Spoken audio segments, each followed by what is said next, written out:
Vamos dar aqui a continuidade das aulas de catecúmenos. Hoje a mesa redonda. Estarei aqui destinando as perguntas aos presbíteros. Tudo aquilo que os irmãos tiveram dúvidas em relação às aulas, hoje eles estarão respondendo às dúvidas dos irmãos. Para isso vamos estar começando com uma oração. Estar orando ao Senhor, agradecendo por esse momento. Oremos. Senhor nosso Deus, em nome de Jesus, nós somos gratos ao Senhor por esta oportunidade que o Senhor nos dá, Senhor, de estar na casa do Senhor, reunidos como o corpo de Cristo, para juntos, ó Deus, aprendermos mais um pouco sobre a Tua Palavra. Pedimos, ó Deus, que em nome de Jesus, que o Senhor fale ao nosso coração, por meio da Sua Palavra, Senhor, que possamos entender um pouco mais sobre a Tua vontade, sobre o Teu respeito. Pedimos, ó Deus, que o Senhor nos guie nesse momento, nos direcionando todo o tempo, ó Deus, aquilo que nós temos dúvidas, ó Deus, em relação à Tua Palavra. Que o Senhor possa esclarecer, ó Deus, em nossas mentes, tudo, ó Deus, aquilo que nós temos dúvidas, que possamos sair daqui, Senhor, cheios da Tua presença, cheios do Teu poder. Se nós pedimos em nome de Jesus, amém. Então vamos estar começando aqui as perguntas. Temos aqui referente à aula 5, que foi tratado sobre o homem, a queda e o castigo. 3 perguntas relacionadas a essa aula. E a primeira pergunta eu direciono ao presbítero Paulo, referente à aula 5.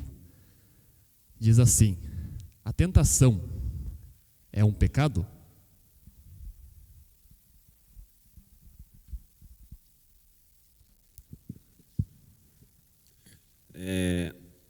A tentação é um pecado? Não, a tentação é o primeiro passo que pode dar por consequência o pecado, né? A gente precisa lembrar que a tentação consumada, ou seja, eu permitindo que o meu desejo ele se realize, e esse desejo, ele, uma vez sendo contrário à palavra de Deus, então eu estou cometendo pecado. O pecado é você ir contra a vontade de Deus, fazer aquilo que não agrada a Deus, aquilo que Deus não deseja e não quer para nós. Então, ser tentado, eu posso mentir para alguém, sou tentado a mentir para alguém, mas eu não minto. Então veja que veio a vontade de, mas eu não consumei essa vontade, né? Uma outra forma de pensar nessa palavra é que Deus não tenta, mas nos prova, né? E aí, como diferenciar a provação da tentação? Acho que esse é um ponto interessante aí. O que Deus faz conosco é nos provar, é nos colocar diante de desafios, diante de situações, mas a consequência disso sempre vai ser a vitória e não a derrota. E o exemplo maior é Jó foi provado. E o agente para ser provada a fé de Jó foi Satanás. E veja que Satanás, ele colocou à prova de diversas formas a vida de Jó. Mas Jó não pecou, né, contra Deus. Se nós olharmos para Jesus, Jesus também foi provado no deserto, diretamente por Satanás. Mas, ao ser tentado por Satanás, ao ser provado, ele também não caiu, não cedeu, não pecou, né? Então, essa linha de provação e tentação é que Deus, ele não nos leva e ele não nos conduz a pecar. Ele não nos permite pecar, né? Seria estranho pensar que ele nos coloca em situações de pecado. O pecado, ele, voltando para Tiago, a raiz dele é a nossa carne, é o nosso desejo contra Deus. Então, a aprovação, ela vem de Deus para fortalecer a nossa fé. A tentação provém da nossa carne para nos rebelarmos contra Deus e fazermos a nossa vontade. Só que ambas, elas precisam ser consumadas. Em que sentido? Eu preciso agir. E é na ação que ou eu faço a vontade de Deus ou eu não faço. Ao não fazer a vontade de Deus, eu peco. Só para lembrar um detalhe sobre Jesus, né? Jesus no deserto foi tentado e não pecou, né? Então ele passou pela tentação também, só lembrando desse exemplo aí.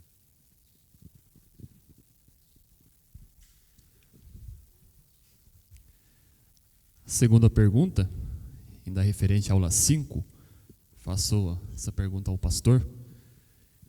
Crianças nascem puras? Essa resposta nós precisamos lembrar de alguns textos, né? Primeiro lembrando da fala de Davi, quando Davi no Salmo, ele diz que ele nasceu na iniquidade, somando ao texto de Paulo em Romanos capítulo 3, onde nós vemos ele dizer que todos, então não buscam a Deus, porque no seu interior é apenas o desejo de ficar longe do Senhor. Então dessa forma nós entendemos que todo aquele que é nascido, né, descendente de Adão e Eva, eles já nascem com essa condição de serem pecadores. Então, na pureza no sentido de sem pecado algum, sem erro, sem iniquidade contra Deus, não. Crianças são pecadoras e nascem com essa mesma condição e por isso também precisam ouvir a pregação do Evangelho. Pergunta 3, fazer o Rafael. O que Jesus quis dizer quando declarou: eis que estou à porta e bato? Esse texto, quando nós lemos ele, e apenas ele pode nos levar a algumas interpretações não tão corretas assim. Então, sempre que nós vamos olhar para um texto bíblico, nós precisamos entender qual era o contexto em que ele foi escrito. Por que em que ele foi escrito? Muitas Bíblias hoje em dia já têm tido, né, essa instrução logo no começo. Quem que escreveu, para quem que foi escrito, qual que é o principal ponto. Então nós não podemos tirar o texto do contexto dele. Tem até uma frase, né? Texto fora do contexto vira pretexto. E a partir disso você usa esse texto para defender aquilo que você quer. Então, quando nós olhamos para o contexto deste texto, nós vemos que ele está inserido nas cartas às igrejas do Apocalipse.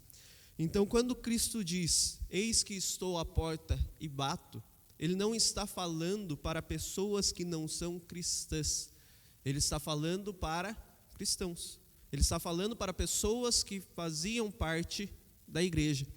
Então, quando nós entendemos isso, quando nós analisamos isso, nós percebemos que ele está buscando trazer de volta, ele está incomodando os corações, ele está incomodando aquelas pessoas para que elas voltem a Cristo, elas voltem a Deus. Nessas cartas nós também vemos sobre o primeiro amor, né? Então, se lembre do seu primeiro amor, ou seja, lembre de onde você caiu, de onde você se afastou de Deus, de onde você se afastou de Cristo. Então, a ideia dessa, eis que estou à porta e bato, não tem nada a ver com você se tornar um cristão. Tem a ver com você retornar à vida de cristão.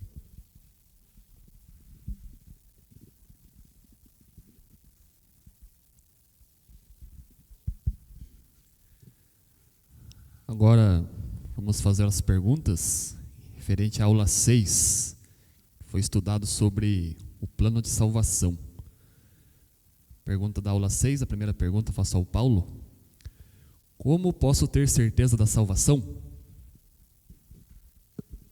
Bom, se nós olhamos primeiro para a palavra de Deus, né, nós vamos ver que, numa frase simples, Jesus já fala, né, que aqueles que o Pai me deu, de modo algum, lançarei fora, serão perdidos. Né? Então, existem algumas referências, já que Jesus fala que Deus é quem escolhe Deus é quem pega essa pessoa, coloca sobre a confiança de Jesus, sobre a obra salvífica de Jesus e Ele as mantém.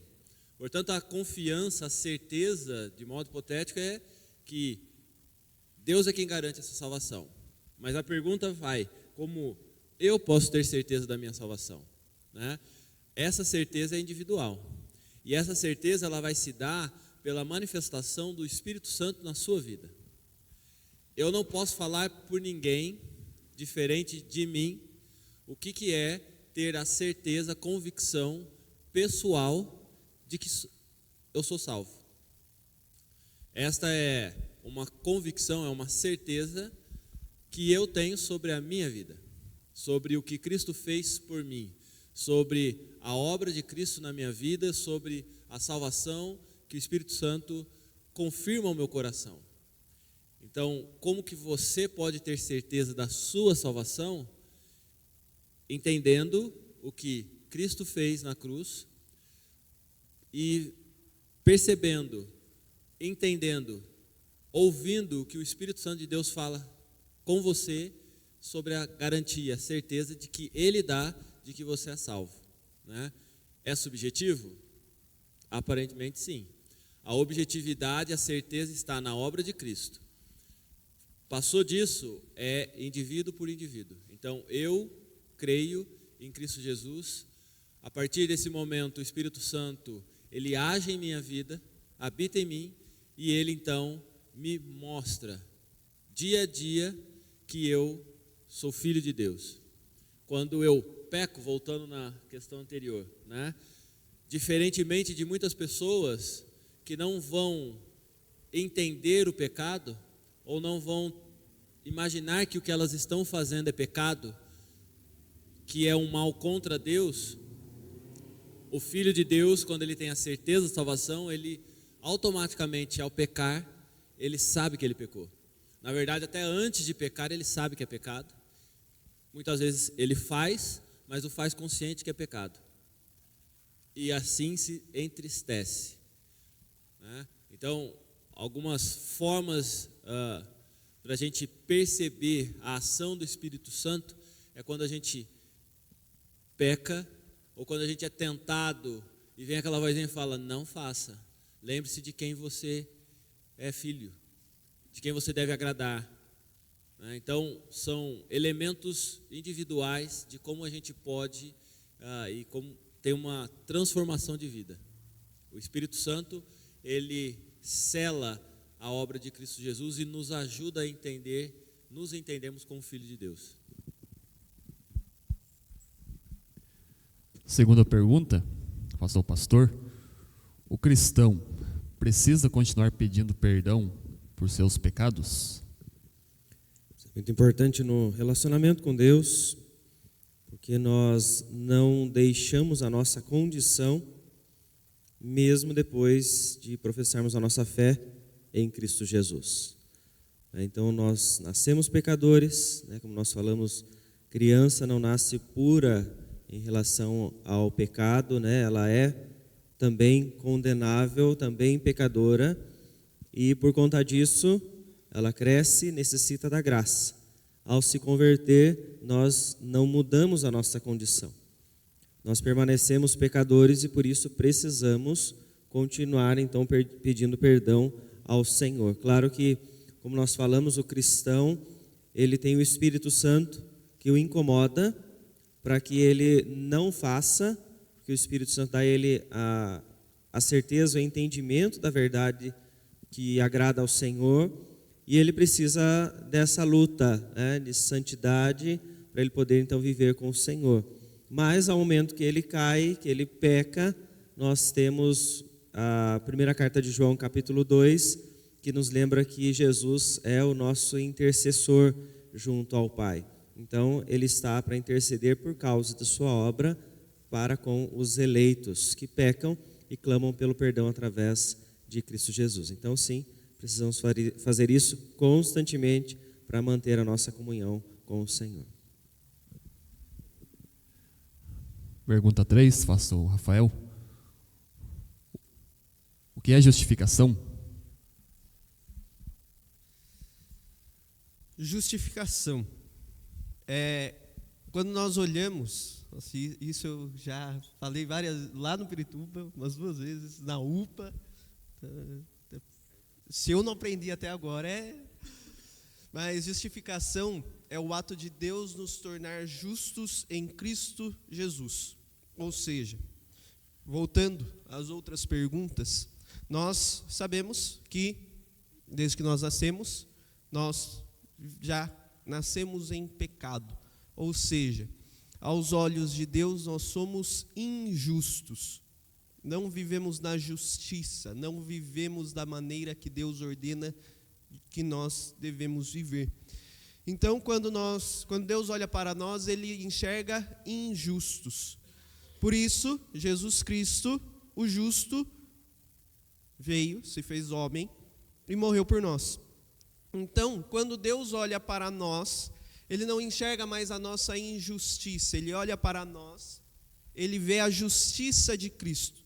Então, justificação é o ato de Deus nos tornar justos, de nos enxergar como justos, não por aquilo que nós fizemos, mas pelo que Cristo fez por nós. Então, justificação nada mais é do que, pela obra de Cristo, nós sermos justos. Nós termos, então, essa mudança de status diante de Deus. Sairmos da injustiça para a justiça.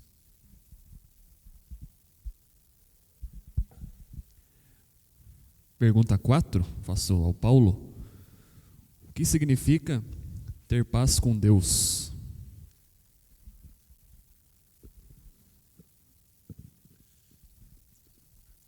Ter paz com Deus, a gente pode pensar primeiro o que seria o contrário, que é estar em guerra com Deus. Em que momento o homem ele entra em conflito com Deus? Exatamente quando ele desobedece a Deus, né?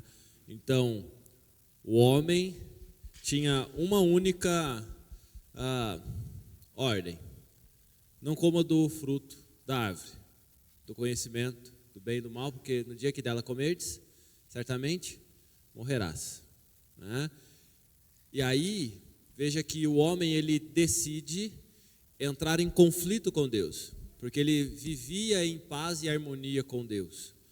Na viração do dia, como era de costume, o Senhor passava, né, e conversava com o homem.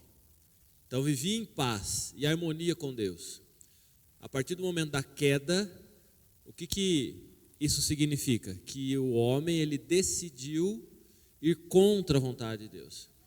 E veja que a partir desse momento, todas as ações humanas e o nosso desejo é exatamente nos rebelarmos, irmos contra a vontade de Deus, porque nós queremos ser Deus, o Deus das nossas vidas, o Senhor de nossas vidas, para não dizer de todo o universo, e Senhor dos outros. Então perceba que ao declararmos guerra a Deus, nós estamos indo exatamente no caminho contrário do que é a pergunta, ter paz com Deus. Então como que nós podemos ter paz com Deus? Nos reconciliando. A obra de Cristo Jesus é que faz com que nós mudemos a nossa vida, passemos a não mais querer guerrear contra Deus, ser igual a Ele, mas nos submetermos a Ele, nos entendermos como criatura e como filhos de Deus, né, que se submetem à sua vontade, e mais do que isso, que desejam fazer a vontade de Deus, né, de forma plena. Então, lá na glória, sem a condição de pecado, nós faremos uma única coisa: obedeceremos a Deus e estaremos totalmente, de forma pura, em paz com Deus, em harmonia com Deus, porque a única coisa que nós vamos fazer e desejaremos fazer é a vontade de Deus, né? Então, como que nós podemos ter paz com Deus? Se convertendo. É a conversão em Cristo Jesus que te faz voltar a se relacionar com Deus e, portanto, fazer a vontade de Deus, ser o principal e não brigar, guerrear contra Deus, querer ser Deus. Pergunta 5. Pastor, contribuímos de alguma forma para a nossa salvação? Quando nós lemos o texto de Efésios capítulo 2, a Paulo começa falando nesse capítulo que nós antes éramos inimigos, andávamos longe do Senhor, mas a partir da nossa fé em Cristo, pela graça nós somos salvos e não por obras, para que ninguém venha se gloriar.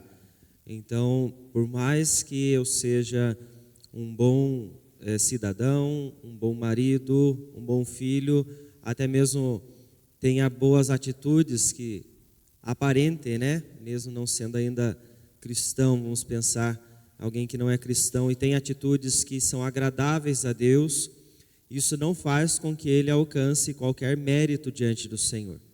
Então nós não contribuímos de forma alguma, até porque por mais que eu faça coisas que são de acordo com a vontade do Senhor, não sendo cristão, eu não faço para agradar a Deus. Eu faço para mim mesmo, porque eu ainda não tenho essa compreensão, eu não fui regenerado, eu não tenho esta vida para poder dizer que eu creio no Senhor e é por isso que eu faço. Romanos 3 nos lembra bem disso.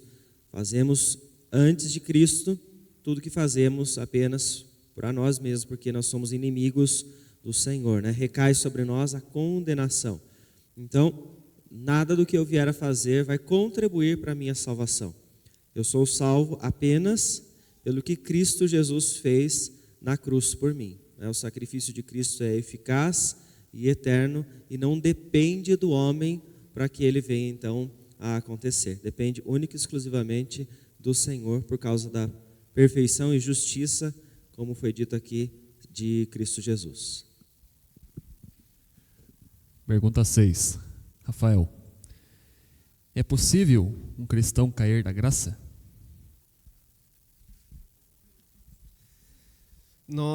Para responder essa pergunta, nós temos alguns pontos importantes a tratar. Primeiro que nós entendemos que a nossa salvação ela vem de Deus. Se a nossa salvação ela vem de Deus, nós devemos voltar à aula que nós vimos os atributos de Deus, o ser de Deus, e nos lembrar que Deus é um Deus imutável. Deus é um Deus que não muda. Então, se nós começamos a juntar a sequência das aulas que nós tivemos, nós nos lembramos que Deus, além de não mudar, Ele nos escolheu antes da fundação do mundo.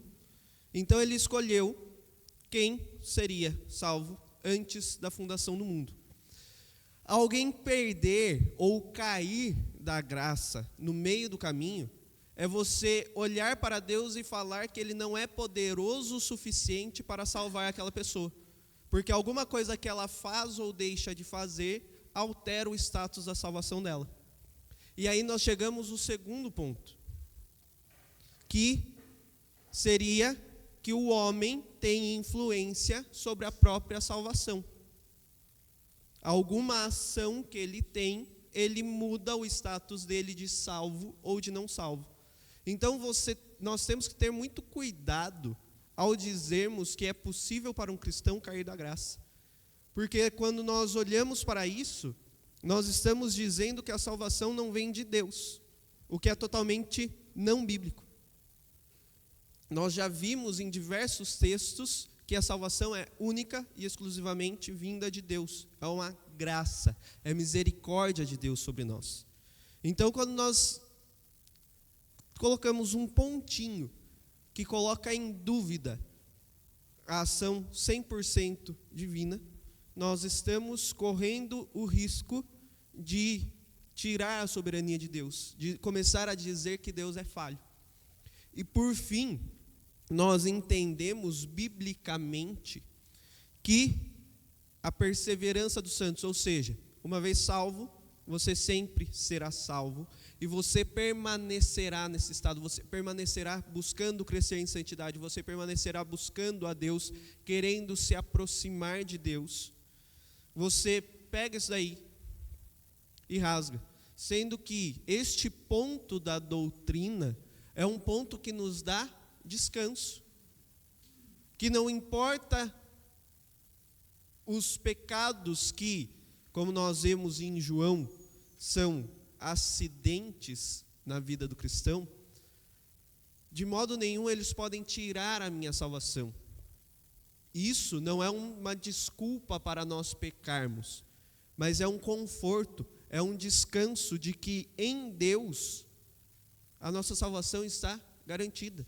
Nós podemos ter certeza da nossa salvação porque nós cremos e confessamos a Cristo Jesus como nosso Senhor e Salvador.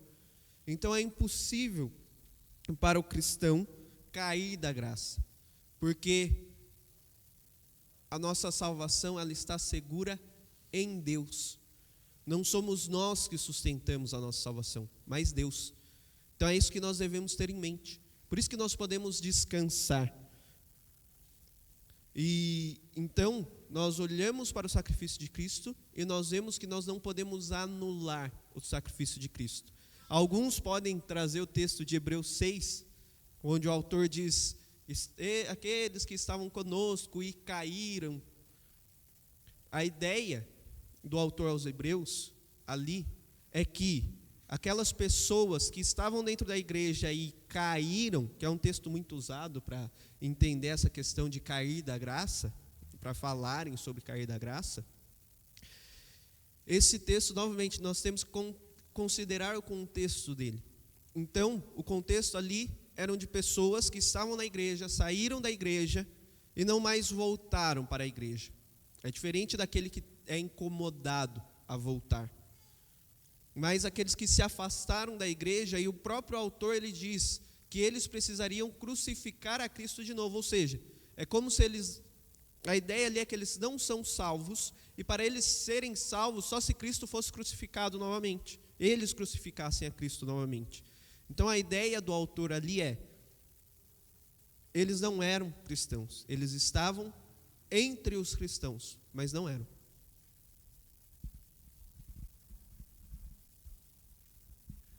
Agora são perguntas referentes à aula 7, sobre predestinação. Faço a pergunta ao Paulo. Então, se eu tirar a minha vida, eu não perco a minha salvação? Judas está salvo? Ele se arrependeu e cometeu suicídio? Um monte de pergunta numa só. Tudo fácil. Vamos por partes, né? Se eu tirar a minha vida, eu não perco a minha salvação? O que garante a nossa salvação? Esse é o primeiro ponto, né? Porque se eu posso cair da graça ou não, né? Se eu tenho certeza ou não da minha salvação, né? O que me justifica? Como que nós nos relacionamos com Deus? E como que nós podemos ter a certeza da nossa relação com Deus? Então, vamos voltar para a palavra, né?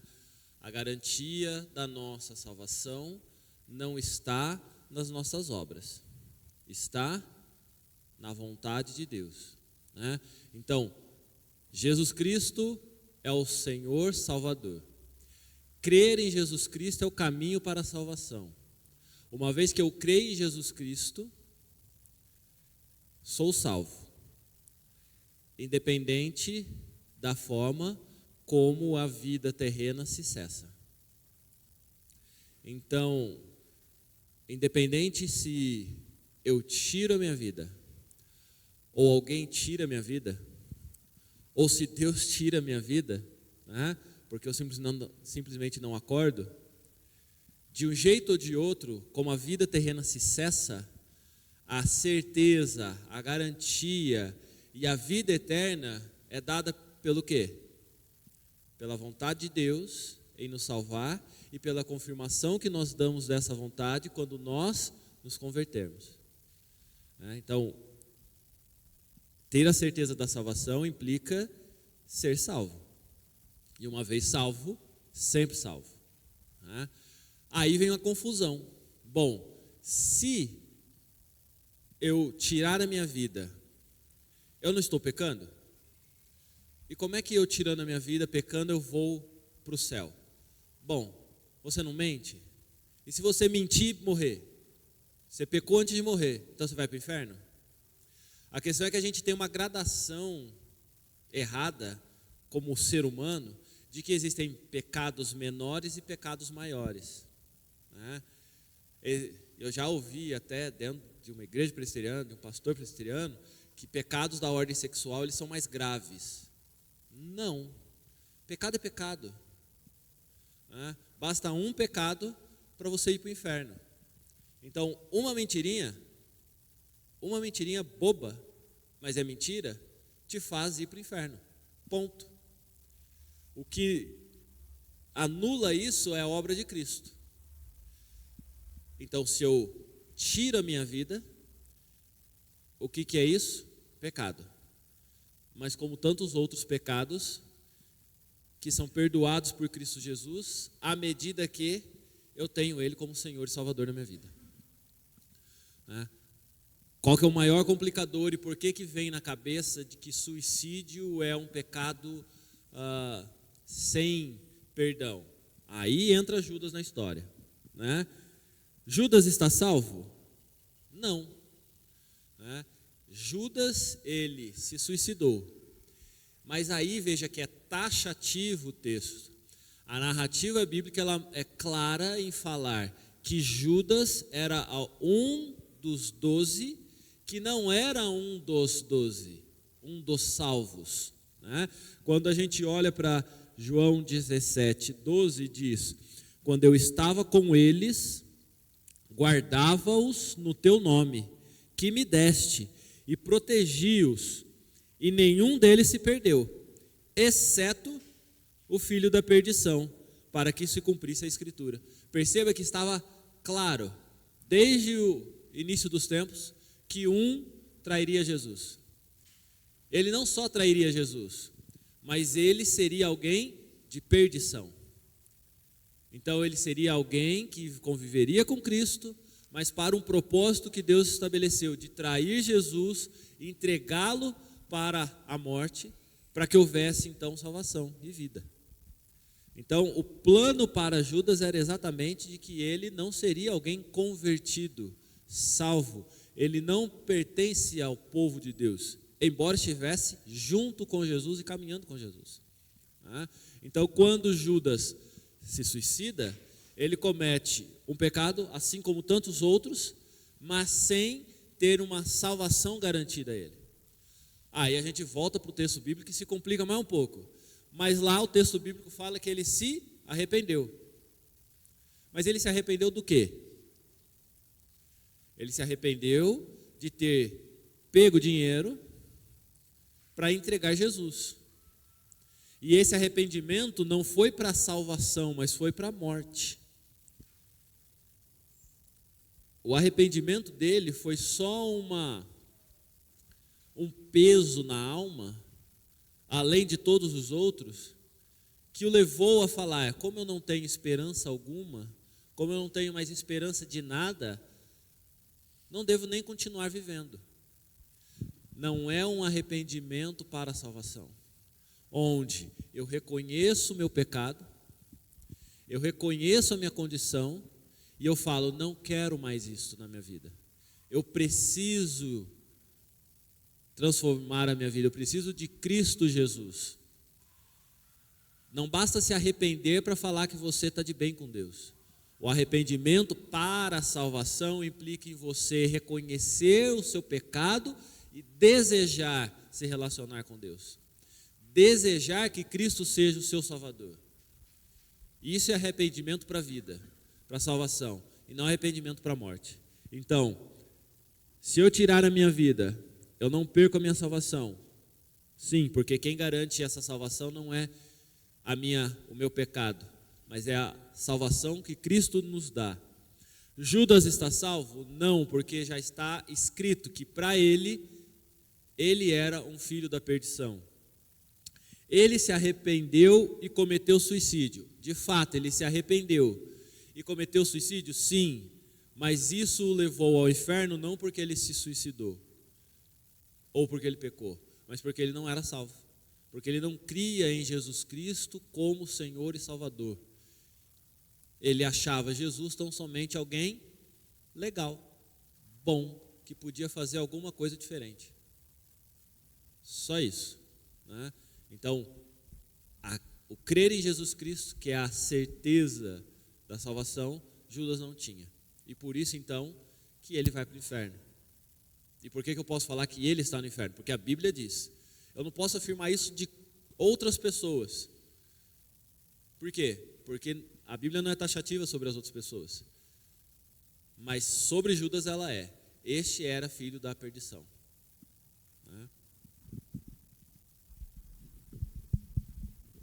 Pergunta 2, pastor. Por que Deus escolheu alguns e não todos? Essa é uma pergunta complicada de a gente pensar, né? Por quê?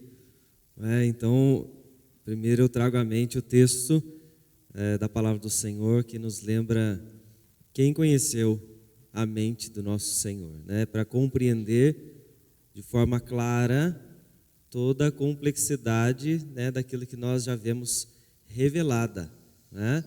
Porque só entendemos quem é Deus e qual é a vontade do Senhor através daquilo que nos foi revelado. E aquilo que é revelado já é muito complexo para nós, né? Na nossa mente limitada para poder entender um porquê daquilo que o Deus soberano fez. E então, pensando na questão da eleição, né, da predestinação, eu volto ao texto de Romanos capítulo 9, porque para responder sobre isso eu preciso voltar àquilo que foi revelado. Eu não tenho como deduzir pela minha própria mente o que o Senhor quis ou o que o Senhor não quis, porque este, né, e porque não aquele, né, porque não todos, né? Então o texto de Romanos 9, a partir do versículo de número 19, diz assim: Tu, porém, me dirás, de que se queixa ele ainda? Pois quem jamais resistiu à sua vontade? Quem és tu, ó homem, para discutires com Deus? Porventura pode o objeto perguntar a quem o fez, por que me fizeste assim? Ou não tem o oleiro direito sobre a massa, para do mesmo barro fazer um vaso para a honra e outro para a desonra?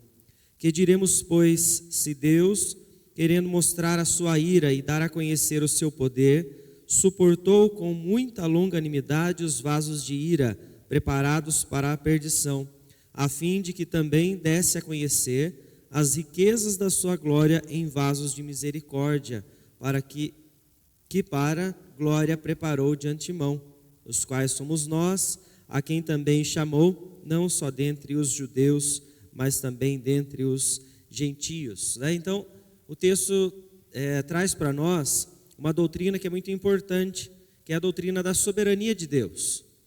Nós precisamos lembrar que nós somos submissos a Deus.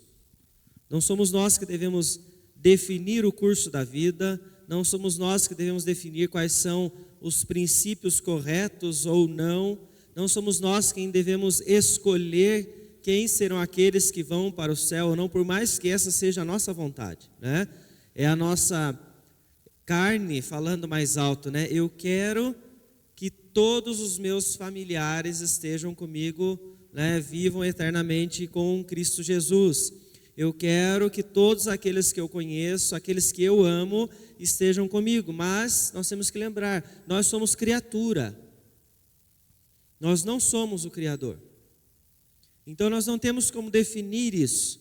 Quem define isso é o oleiro.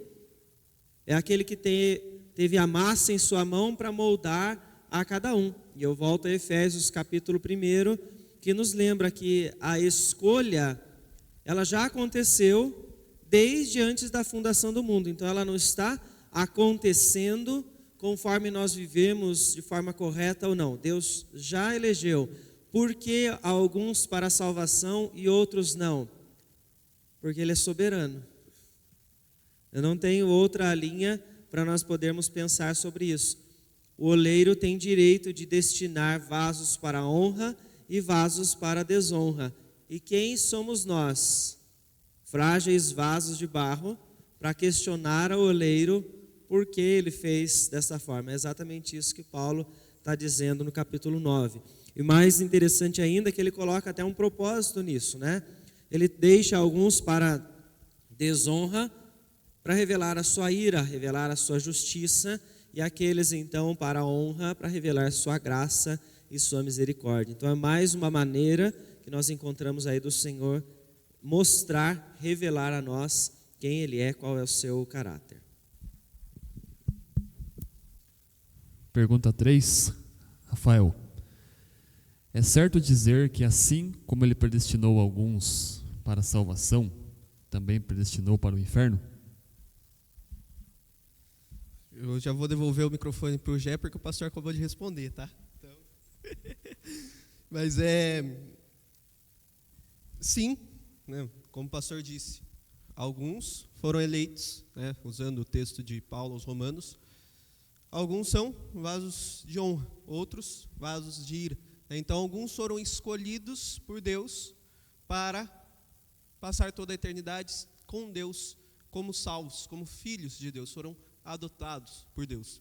Outros, Deus manifesta a sua justiça, a sua ira. E se nós voltarmos à pergunta do Paulo, né, que o Paulo respondeu, sobre Judas, desde antes da fundação do mundo, já havia sido escolhido para ser o traidor. Então, dentre os 12 que estavam ali próximos a Cristo, um já tinha sido escolhido como um traidor. Já havia sido predestinado para ser o traidor. Então, quando os irmãos percebem que quando nós começamos a juntar as perguntas e as respostas, nós começamos a fazer esse caminho, nós voltamos, espera aí, mas eu posso cair da graça? Não. Por quê? Porque a salvação é de Deus, Deus é soberano. Nós começamos a juntar as coisas, nós começamos a responder as perguntas com as respostas às outras. Por quê? Porque quando nós olhamos, quando nós aprendemos mais da doutrina, aprendemos mais da Bíblia, nós mesmos já começamos a entender como nós vamos responder. Espera aí, se Deus é soberano, se Ele escolheu alguns, então, alguns foram escolhidos para a salvação, outros para a perdição. E Judas, foi salvo, não foi salvo? Então, nós mesmos já começamos a entender, já começamos a responder sobre isso. Então, sim, até esqueci qual era a pergunta. É certo dizer que assim como Ele predestinou alguns para a salvação, também predestinou para o inferno? Sim. Porque a salvação pertence a Deus.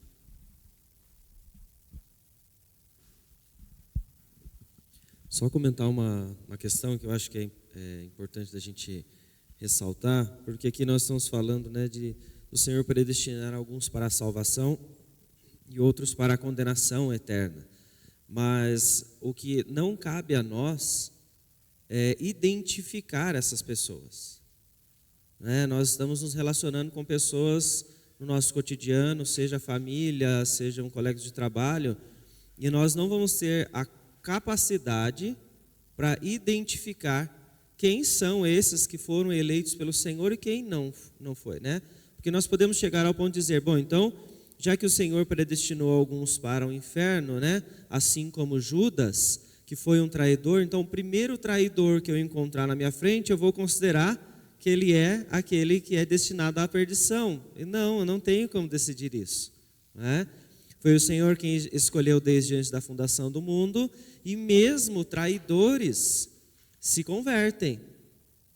Né? Judas é um caso específico, que a palavra revela para nós que ele era já predestinado para ser o traidor e ser usado por Deus em meia obra da redenção.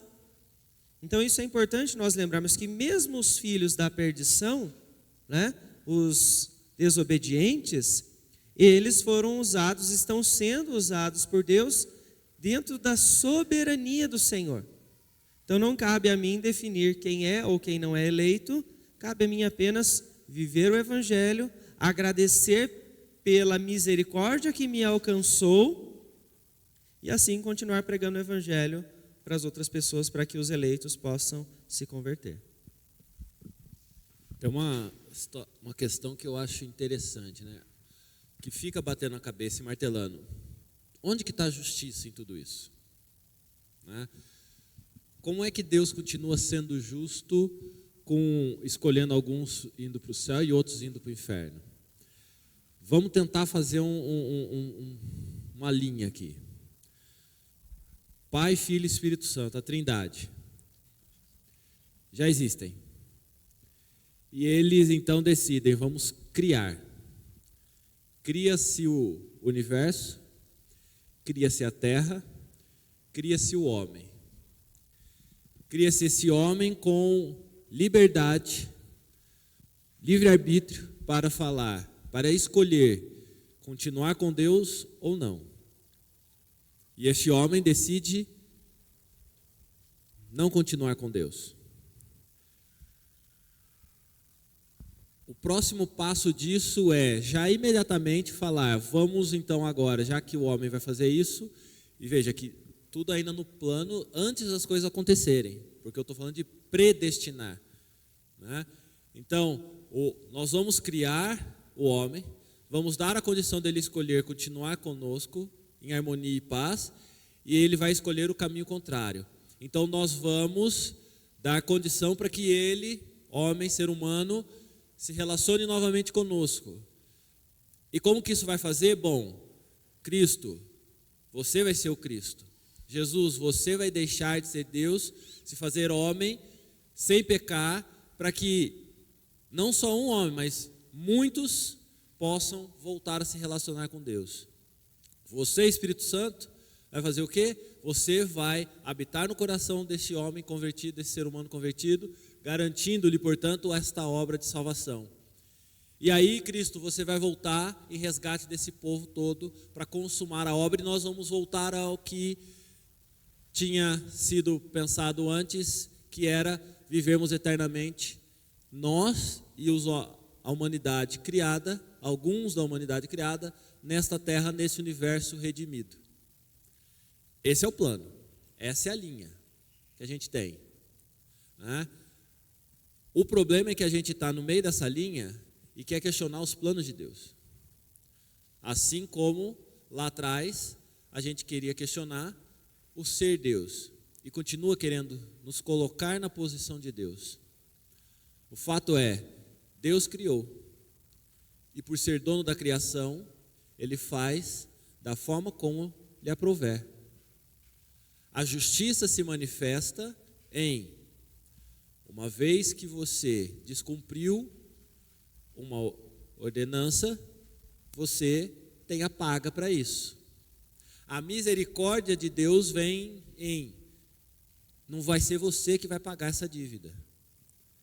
Outro vai cumprir a justiça por você, que é Cristo.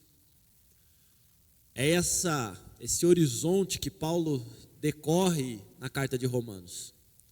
Ele vai pegar do capítulo 1 ao 5, ao 9 e chegar ao 12, falando exatamente de todo esse caminho, para mostrar o quanto que Deus é justo em todo esse processo. Porque muitas vezes a gente pensa, mas eu vou para o céu, outro vai para o inferno. E onde que está a justiça de Deus, ou Deus continua sendo justo mandando os outros para o inferno, né? É exatamente o erro que muitas pessoas pensam em Deus é bom, elas não falam justo, Deus é bom, e por Ele ser bom, Ele não manda ninguém para o inferno. Bom, se Ele é bom e não manda ninguém para o inferno, então por que Ele mandou Jesus? E se Ele é bom e não vai mandar ninguém para o inferno, então por que eu preciso falar com Ele, já que ninguém vai para o inferno? Percebe que é um erro lógico nessa linha de raciocínio? Né? Então, se Ele é justo, Ele cumpre a justiça. A justiça é, você peca, vai para o inferno.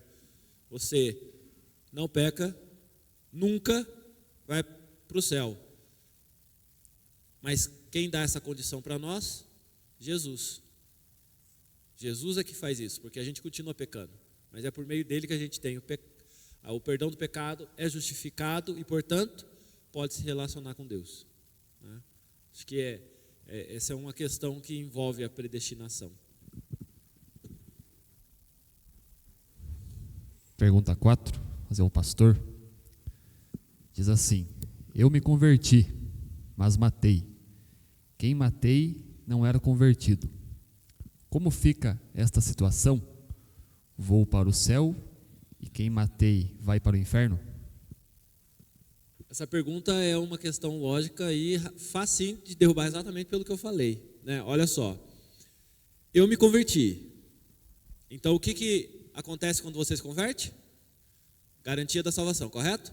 Ok, porque você se converteu? Não, porque Cristo é a garantia. Matei. Se você matou, matar é um pecado como tantos outros, correto? Então você pecou. Mas esse pecado te faz ir para o inferno? Bom, se pecado faz ir para o inferno, e aí você fica nessa céu, inferno, você fica caindo e descendo da graça, né? Subindo e descendo da graça, caindo e levantando. Não, não é assim, né? Então, eu matei, me arrependi porque eu sou convertido, então eu continuo salvo. Quem não matei não era convertido, ou melhor, quem matei não era convertido, ou seja, aquela pessoa que eu assassinei, ela não era convertida.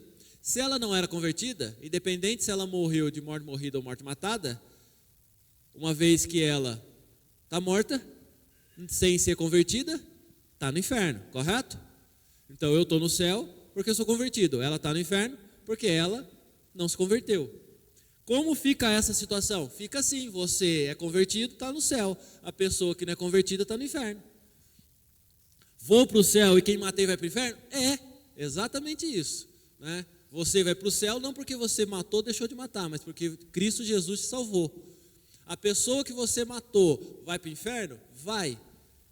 Por quê? Porque você matou ou porque ela morreu? Não, porque ela não se converteu.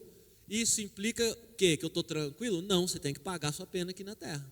Se você matou alguém e isso diante das leis dos homens implica em você passar pela justiça, ser condenado, ser preso, ou até em alguns casos ter pena de morte, você vai cumprir a sua pena. E uma vez que você é convertido, você vai se submeter às leis humanas, sabendo que, ao se submeter às leis humanas, você está cumprindo a ordenança de Deus.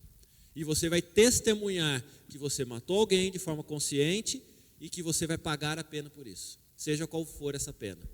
Mas isso te faz apenas testemunhar que o erro que você cometeu, ele, novamente, não te leva para a morte, mas para a vida. Vamos dar encerramento aqui nesse momento. Ficou algumas perguntas, mas vamos responder na próxima mesa redonda. Vamos estar agora dando continuidade, vamos passar para a Assembleia. Vamos estar orando ao Senhor, agradecendo por esse momento. Senhor Deus, nós louvamos e agradecemos o Teu santo nome, porque o Senhor é bom e a Sua misericórdia dura para sempre. Obrigado a Deus, porque podemos nesse momento esclarecer dúvidas sobre o Teu respeito. Que a cada momento, ó Deus, o Senhor se revele a nós como Deus justo, misericordioso e bom.